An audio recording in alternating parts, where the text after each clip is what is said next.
This is Flying Mountains, episode 8 of Old Man's Land, a surface farming simulator gameplay. In this episode, we'll deal in silage, a lot, bring in our harvest from field number 3, find strange signs, play with sticks, talk about ChatGPT, Google Bard and Bing, and introduce Henri and Maud, our grocery store shopkeepers. Good morning, Old Man's Land. Today is mid-autumn. The weather forecast for today is a balmy 15 degrees. Overcast, but no rain. The drying potential for fruit and soil is high, so although it's a little bit wet in the beginning, it's going to be drying off relatively quickly, so in case you have to harvest today, you should have plenty of time. Okay, let's fall off the ladder here. We left a mess last night, so for today, let's check is our... Yes, our soy is ready to harvest. That is perfect. And how does our grass look? No, not ready yet. So, plan for today is to bring in the soy harvest, as well as cleaning out our silage bunker here, selling the silage. And if time permits, and this silage bunker is early enough, we're at 43%, is early enough, we can also clean out this one and sell it. And then dependent on how the grass is coming along, we also might be mowing more and actually filling our silage bunkers again. But it looks like more likely that's going to be tomorrow. And the other thing what we have to do, what we have to clean up after Storm Steve came by yesterday is those kindlings over there.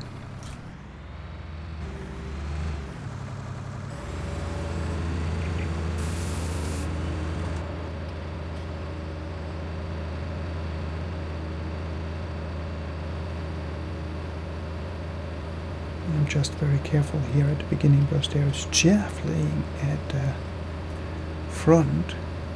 I don't want to pick up the chaff. I can't get rid of it out of the milling machine.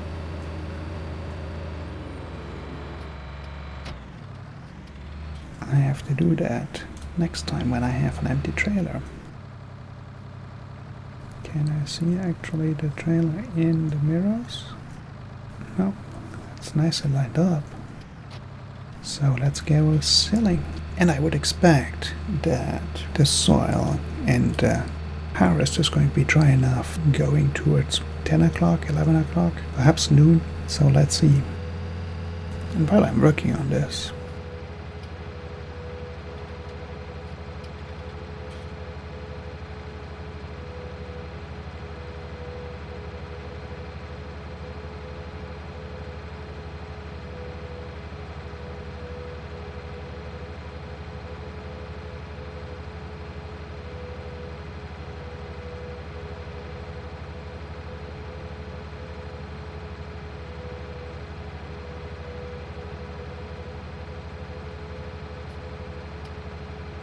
few days ago, it's a bit more than a week now, there was from the time when I'm actually recording it here, was this debacle of Google Bard doing a wrong search result.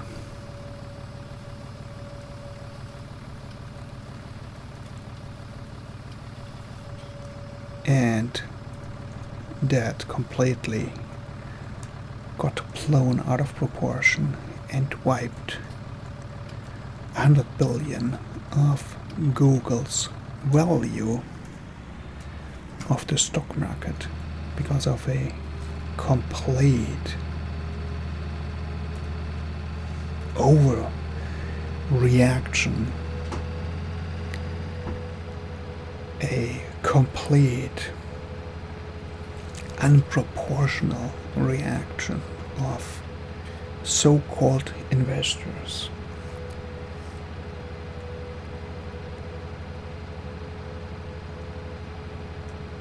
What people forget is these AI tools, ChatGPT, Google Bard, and you name all the others, they are, at the end of the day, machine learning algorithms that are trained on data. It is not that they are educated, it is not that they can transfer learn something. They are trained on data. And if the data is not correct, these algorithms are trained on incorrect information. So when they're asked to answer, their answer is based on incorrect information. Now there is a little bit more to it with these more advanced, higher or more complex algorithms like ChatGPT or Bard, but that is the principal idea. This is the principal issue with these algorithms.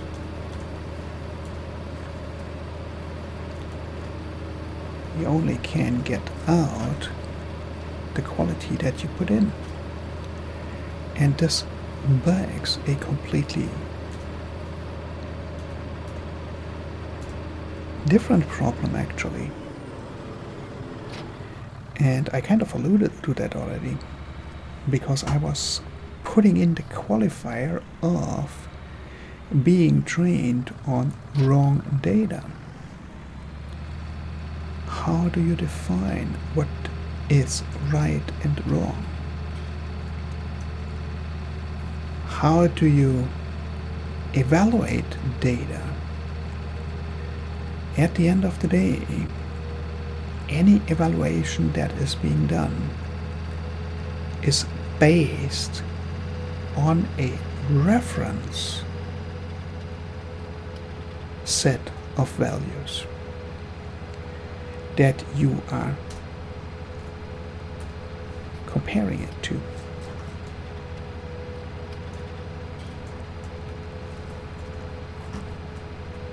And only with that comparison, with this relative positioning, you know if something is right or wrong.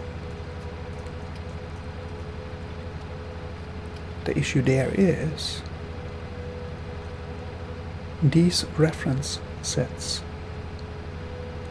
are different from person to person, from group within a population to group within population.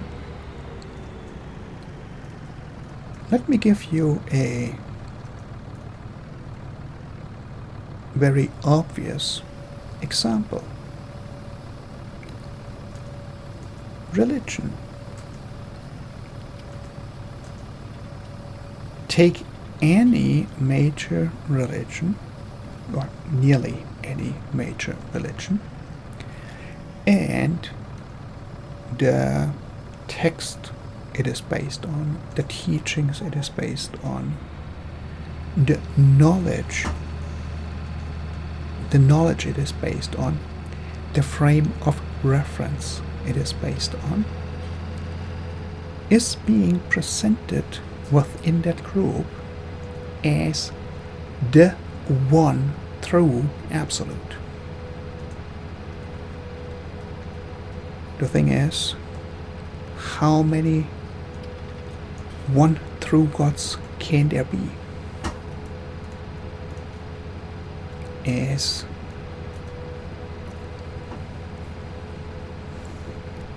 this construct already references to? It only can be one. So how can it be that there are more than one? Let's put it this way, that there is more than one religion that is the one true one. This simply is not possible in absolute values. It is not possible that more than one is the one true one. But there are a lot of religions. Even within a faith, there can be sub-parts, sub-religions that are the same absolute within the same faith. So I'm not saying that any one of them is right and all the others are wrong, or that they are all wrong. I'm using this example to make it graspable that there are always multiple interpretations, multiple sets of truths. It's very, very seldom absolute.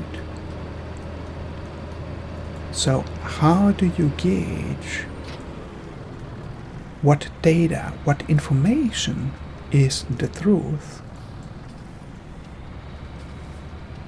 if you already have a multitude of reference systems that define what the truth is? And it doesn't stop with religion, political affiliation, national belonging, cultural belonging. These are all groups that create a set of values. And every set of values that is being created is a framework of reference. And what is right, what is wrong, what is true, what is false, depends always on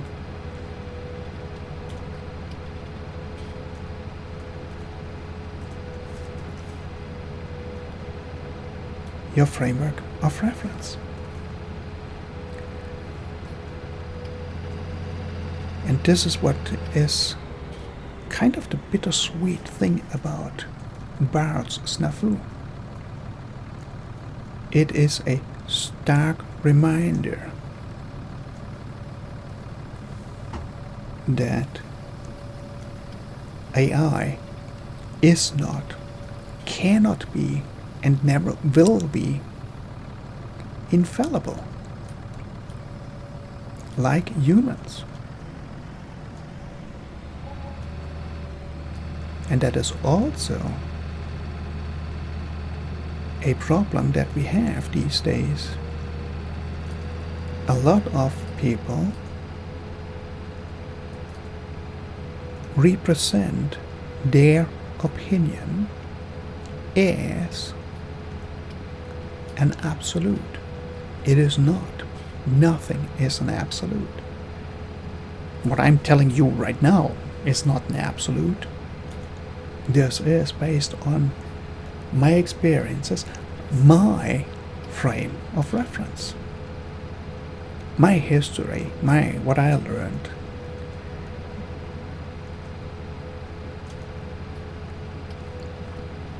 Am I saying that it is true? No, this is my opinion. And that is what I think is a big problem these days, is that opinions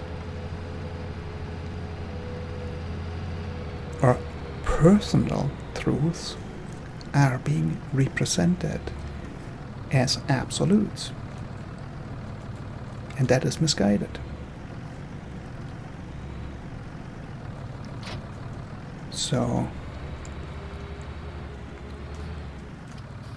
and this is actually the reason why you see the frame around the video when I'm telling you like this, something like this, about my opinion, what I think about something, what my experience is. I'm indicating it as such. It's not an absolute. The moment I'm making stuff up for the storyline in our farming simulator play, I'm indicating it as a invented story.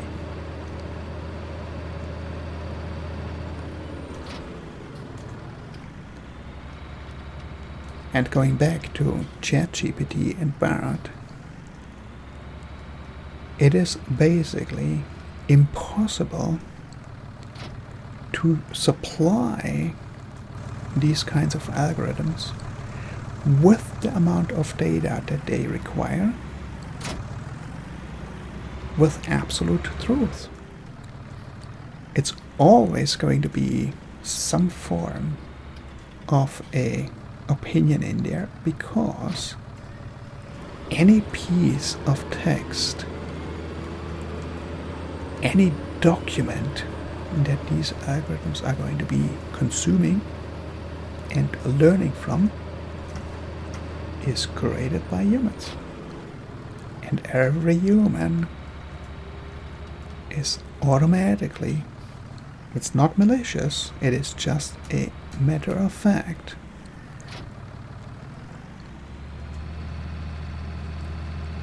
being influenced constantly by the frame of reference, and the frame of reference is always going to be flowing into any output humans are producing.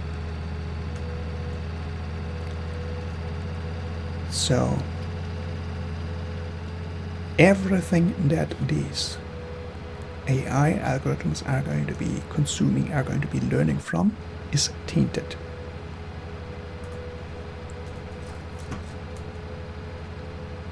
That is just what it is. Nothing bad about it. It is just what it is. But then being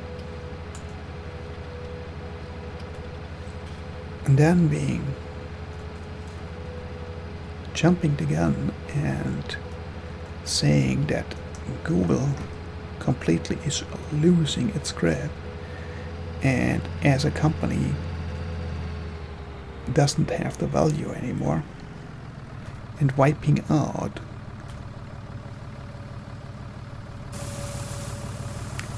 $100 billion market value, that is just completely disproportional and unwarranted. So, on the other hand, this snafu is a terrific reminder that these tools, as advanced they are, as miraculous they look, as magical as they appear, are still in infancy.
So let's switch gears and get harvesting because it's dry enough. Yes, I know I don't have access to this yet. Thank you for reminding me. So interestingly enough, I recorded up to this portion here yesterday. So there is a day break in between here. And in this time, news came out that Microsoft's AI demonstration for Bing Search, their demonstration yielded factual wrong results. So right there what is happening is exactly the same as with Google Bard. These AI tools deliver wrong results or factual inaccurate results, and they're doing that with a high confidence. So this is exactly what I talked about, that it doesn't matter which of the tools that you're looking at, the basic principle that is creating these flaws is common to all. Now don't get me wrong, these tools are a tremendous achievement and they are going to be trailblazers. They're going to be important stepping stones on our journey there.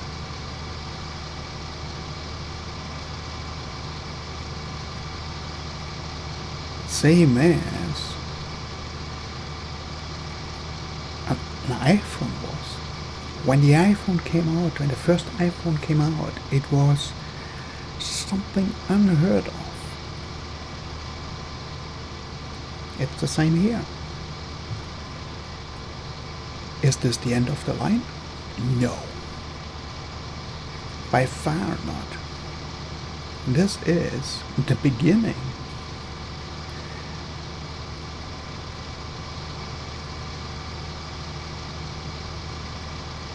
But the important part is that these tools are not finished. These tools are not absolute. Don't blindly just follow them.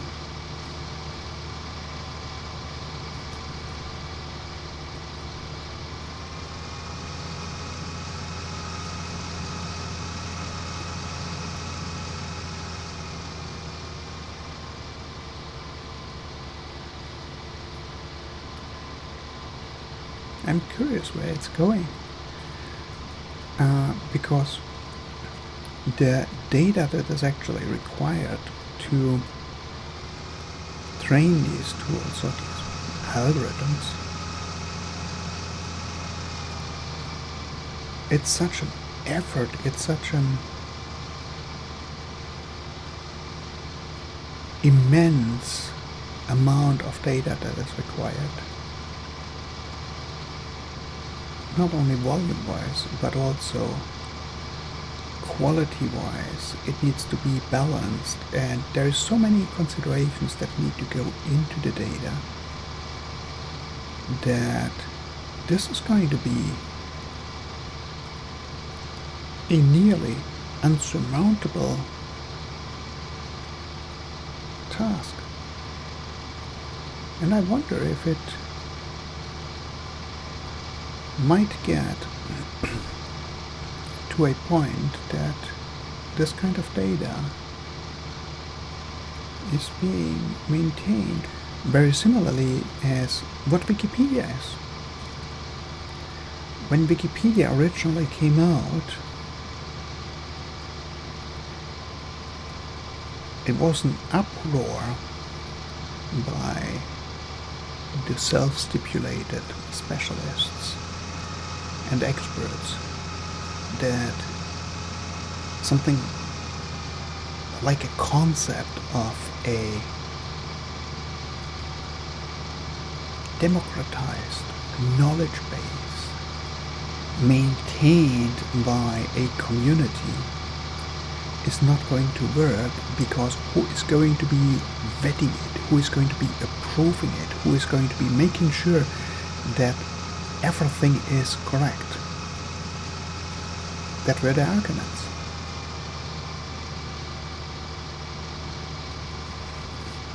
And yet, several years later, Wikipedia found a way to make it work. It is mostly accurate. It is community maintained. If there is doubt about any section, it is highlighted, it is remarked on, it is noted that it is a disputed area. If there are articles that are not up to a certain standard, then there is a note on the article that, for example, it's written too much like an advertisement or a self-promotion, or that it is too one-sided, not balanced enough.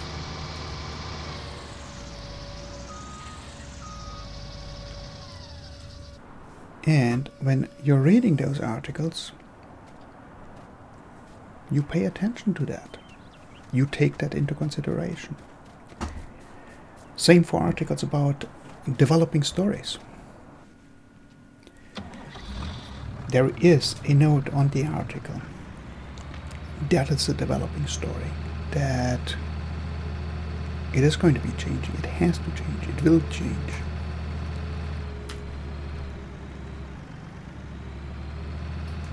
And you take that into consideration.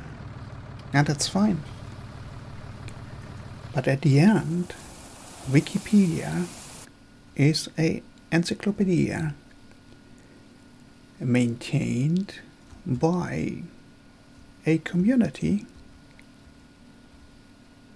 democratized knowledge, knowledge sharing, knowledge accumulation, knowledge cataloging. And it works. So why not use a principle like that for training these AI tools? I'm pretty sure they're using Wikipedia as one of the sources. But this is not all what they're using. They need way more data, much more data.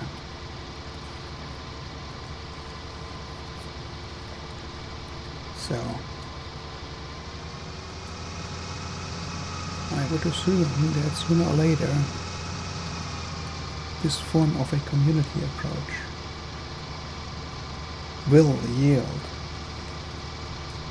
the required results and the quantity of the data that is required for these kinds of models. Something like that.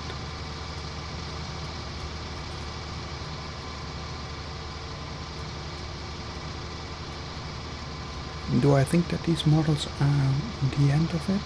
No, I don't think so. In my opinion, these models have an underlying flaw that render them basically on a evolution path that is going to go extinct sooner or later. And that has simply to do with how these algorithms are not only implemented, but how the logic is conceived and how they are working. It's the same issue that requires them to have this much data, or require them to use this much data for training. And because of the data, those absurd compute resources to actually train them.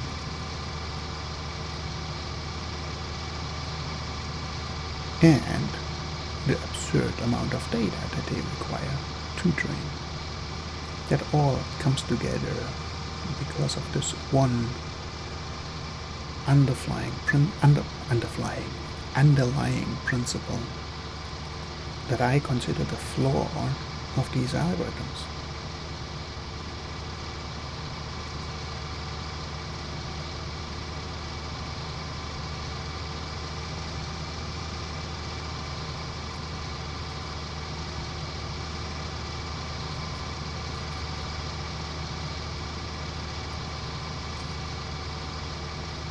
And that's why I think they're going. This is a branch of an algorithmic development and evolution that is going to be going extinct.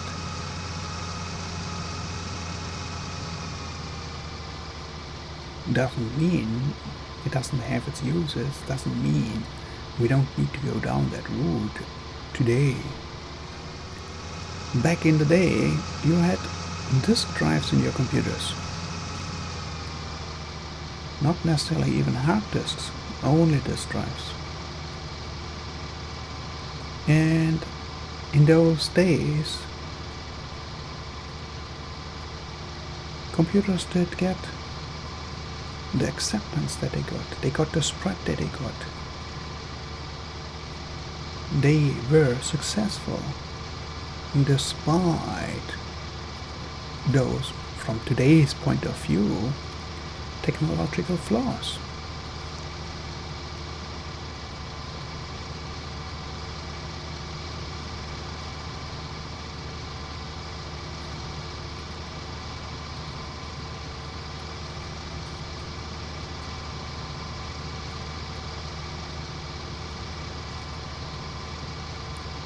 So yes, these tools are perfectly valid, perfectly exciting. They are moving their journey, the path forward. And sooner or later, this underlying principle will go extinct.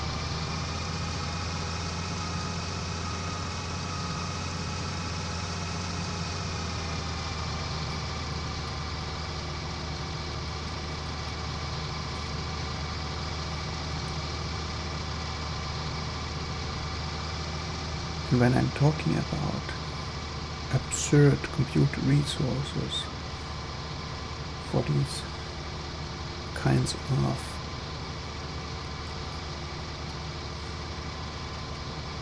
training of these algorithms and moving the data, processing the data, I mean absurd.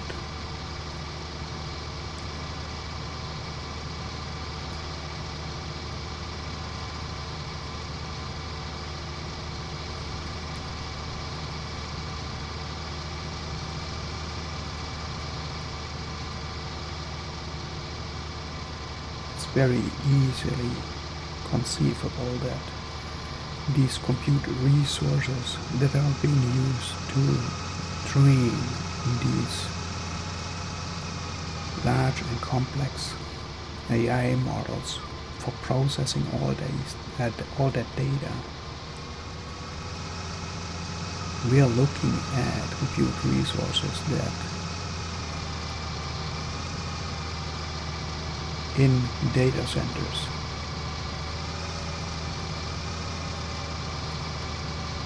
that easily cost thousands of dollars. And I'm not talking about a week or a month or even a day.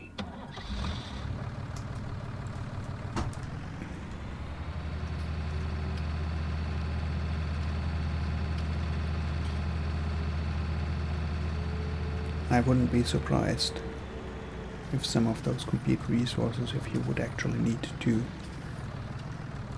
pay for them yourself as a private person, we're looking at thousands of dollars a minute for some of what actually is happening there. So that's pure speculation on my part. But I have worked with pipelines and created or used compute resources that were sitting at around $1,200, $1,500 a day. So I just had a quick break for dinner. And this reminds me, lunchtime is coming up for our farmer, and because of the snafu yesterday, running way late into the night, he actually has to quickly run out and get some groceries and some lunch. So let's probably finish this field and then have our farmer quickly run out and do a grocery run.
Ordinarily, I would now actually fuel up the harvester and repair it before putting it into shed for the winter, but I'm going to be postponing that a little bit. I'm going to be parking it. Come on, let's just park you right out in here, in the middle of everything. Okay, so now let's empty our trailer into our silo and then fill up with silage and go up front to the store so that our farmer actually can hop out for a quick grocery trip and also get some lunch. It's 12:30, so it's definitely time for lunch. Probably have to go really close here. Yeah, just. Let's get the trailers filled up with silage and then get moving.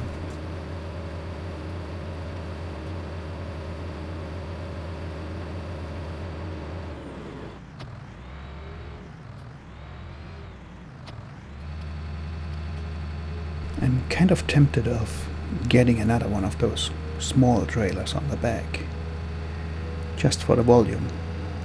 But on the other side,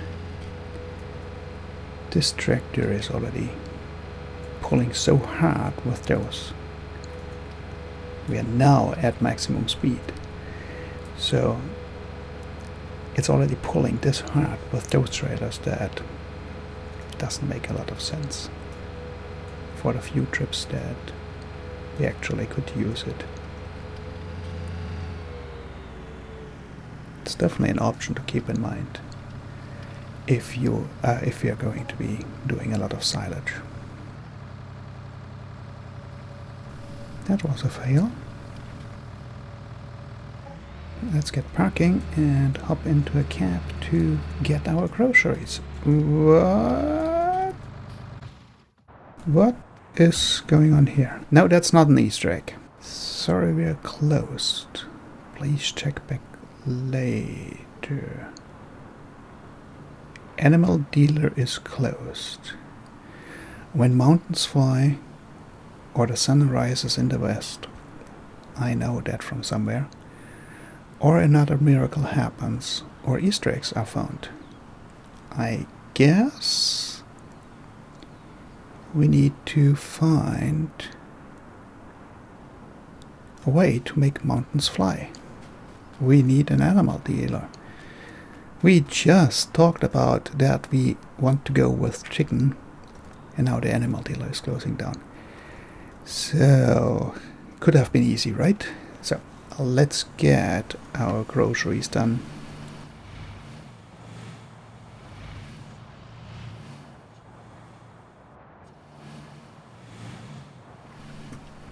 Okay.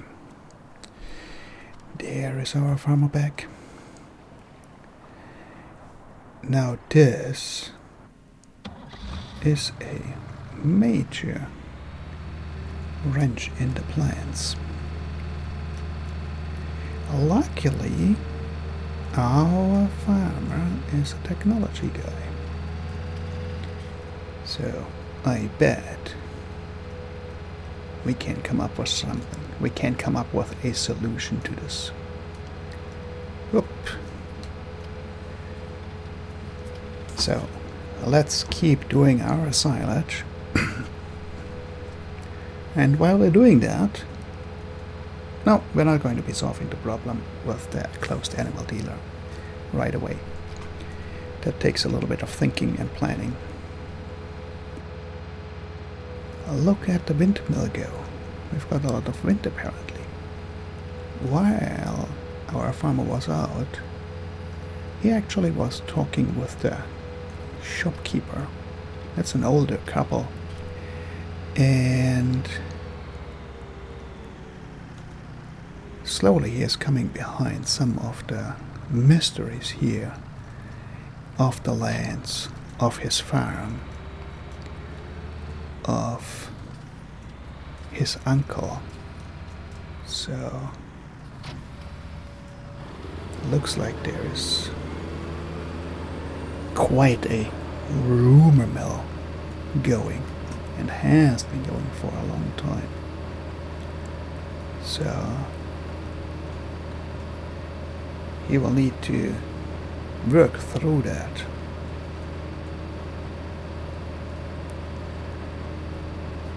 But basically what he found out just now is that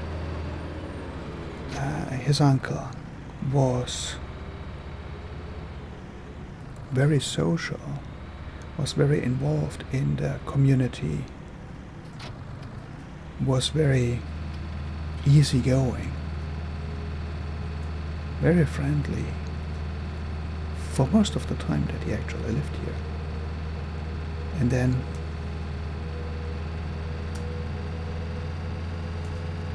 for one reason or the other, the reasons unknown, This changed literally overnight a few years back. And he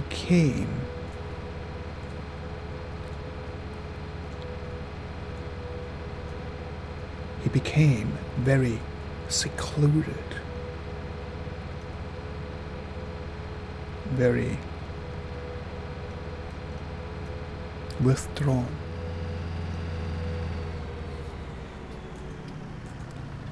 And asked what other events happened around the same time. The shopkeep couple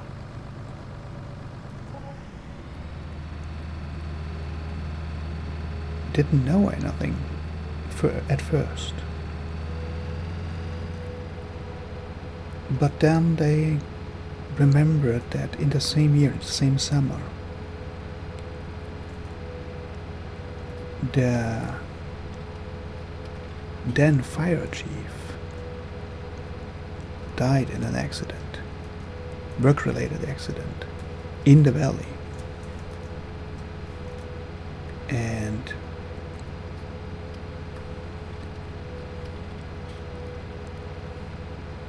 this created a tremendous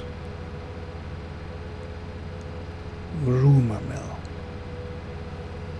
and a lot of bad mouthing.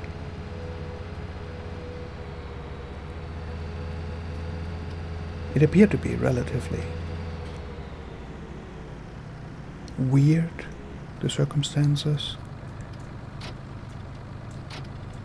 They couldn't tell if the case was completely resolved or not, or what came out of it. It kind of just fizzled out.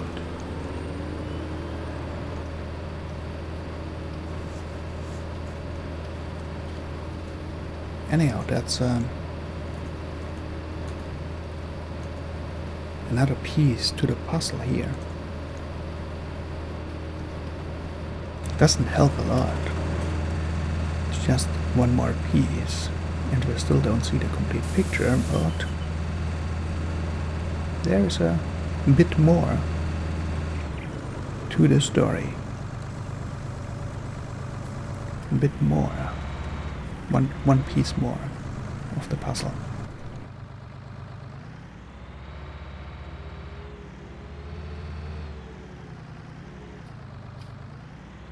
I'm going to clean up the silage at the entrance there a bit better.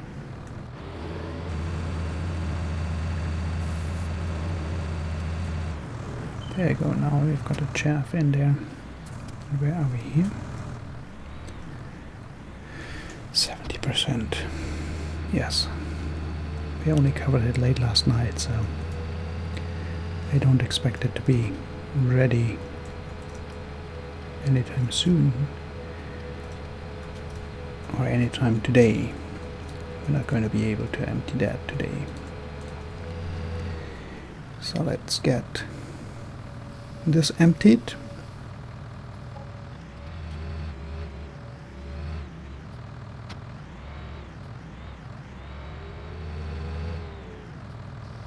More fuel.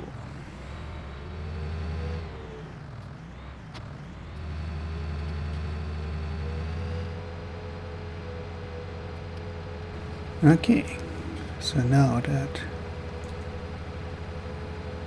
our silage is done, we should double check prices. I don't expect that we are anywhere on high price for any of the fruit that we have in our silo, but let's double check. It's usually not the time for high prices, but you never know.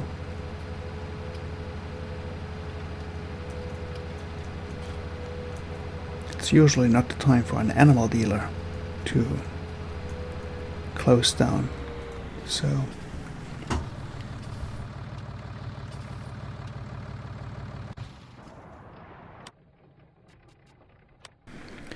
Wheat, no.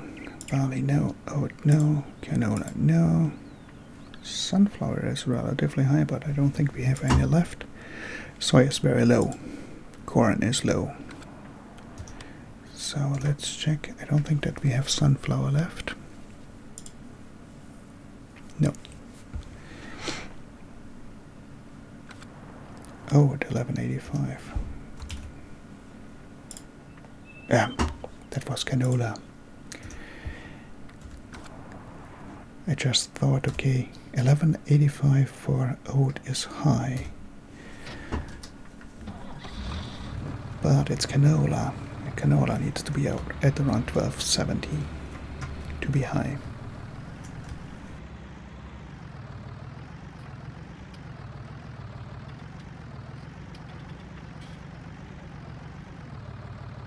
Missed it. I really need a missed it counter. Look at that windmill going.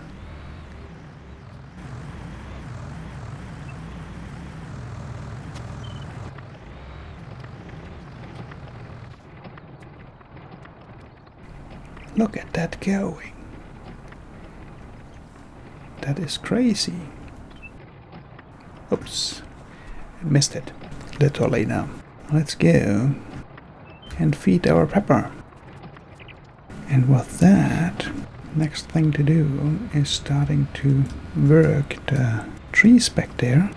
I want to actually start over at the far side where we added or we bought additional land. I should have stayed flying a little bit. Perhaps this would help us, and we could have discovered flying mountains. We need flying mountains, not flying pallets. There you go. You know what? Let's take you with us over there. We need you no matter what.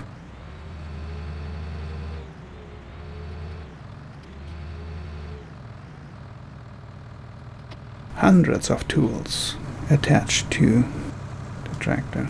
Everywhere. Tools everywhere. Tools galore.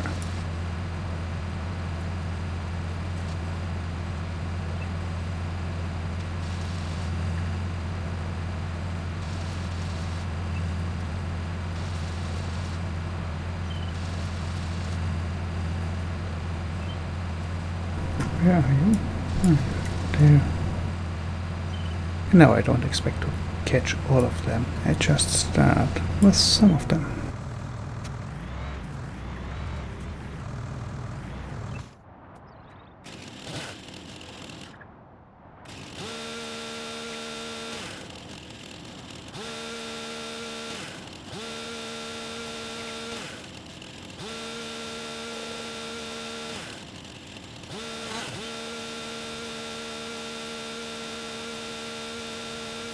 Talk about a tree that goes on forever.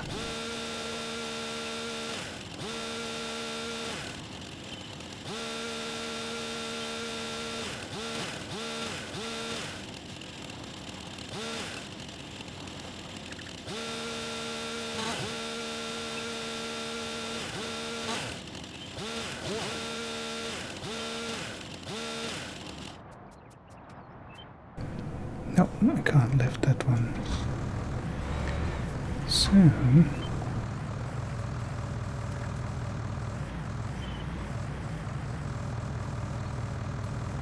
why? Because you can, right? Because you can.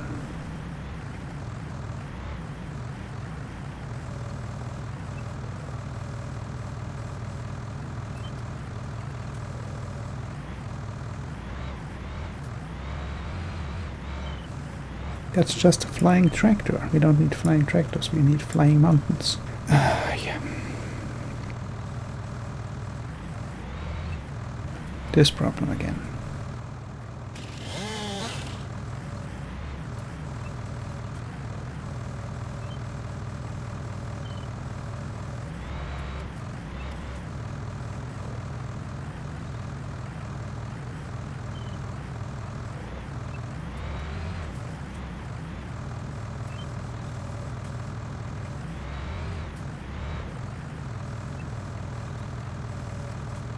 Yes.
Now, if we would have a sawmill in the valley, we probably actually could make a bit more money from these trees.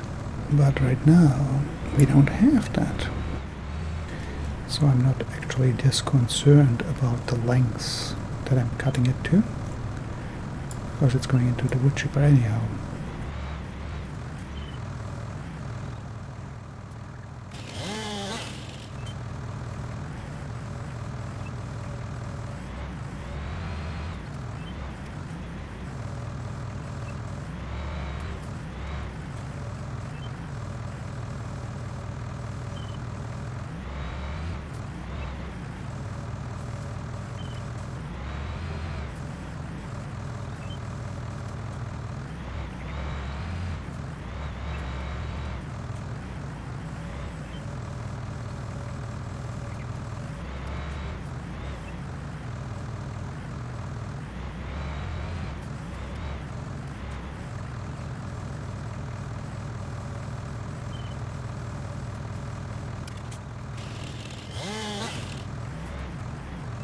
Why do you have a second capture there?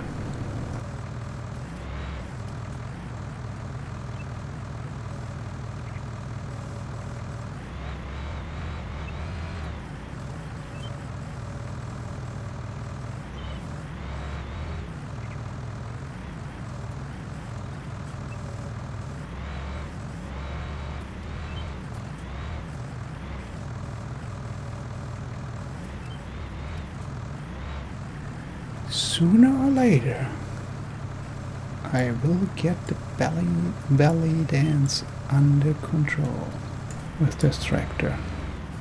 Probably the moment I have it under control, it's going to be time for an upgrade or a change.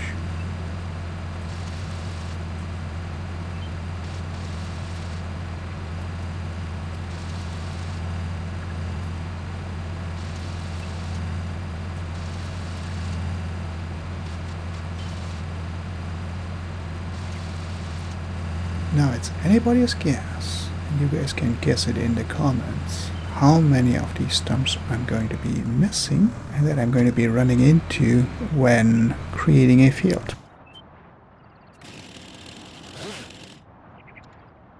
Looks like with this first person view mod, every time you're getting out of a vehicle, you first need to go to the complete view before the crouching works. Now this tells me, from the scripting point of view, that there is a flaw in the script when you're actually activating it coming out of, in any case. The problem is also when you're actually starting the game. So every time you're basically activating just your character, there is an activation script that is running that prevents you from crouching the moment you have something in your hand. I can't help it, it's just how my brain is wired, always analyzing. It's not about finding flaws, it's just how these things work. This trailer is already pretty full, nice.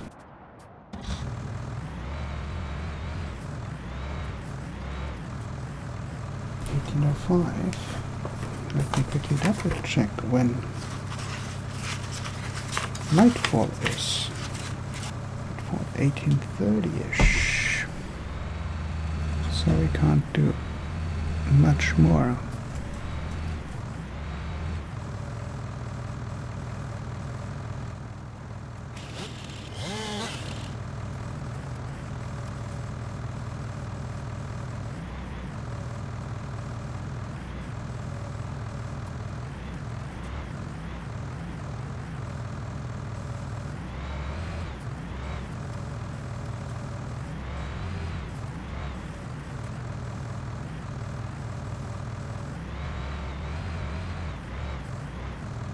Can I move that by hand? Nope. It's one of those 400 kilogram ones.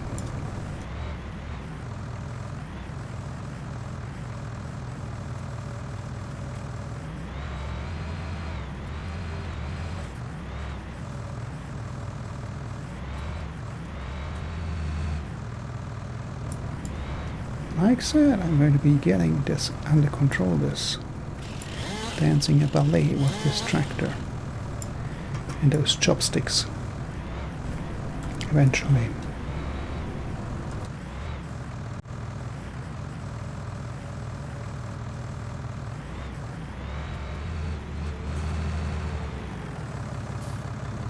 Oops.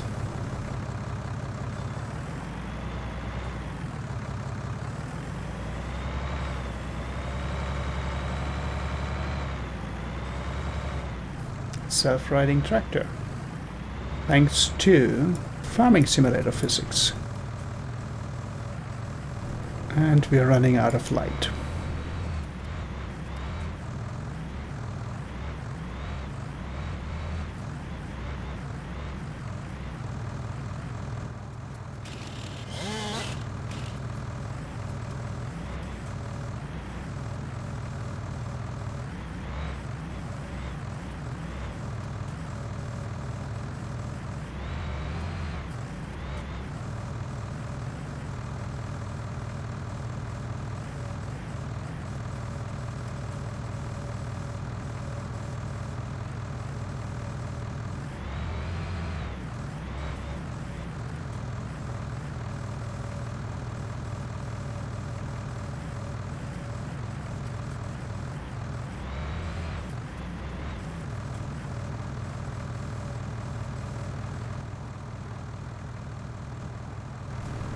Still too heavy.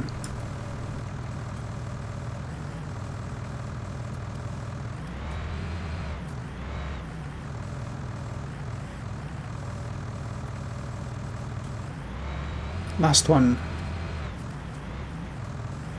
There's always more.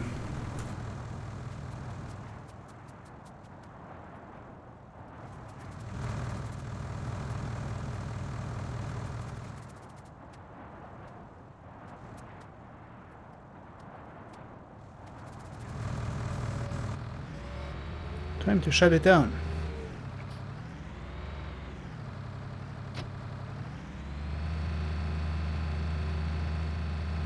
Holy cow, is this heavy.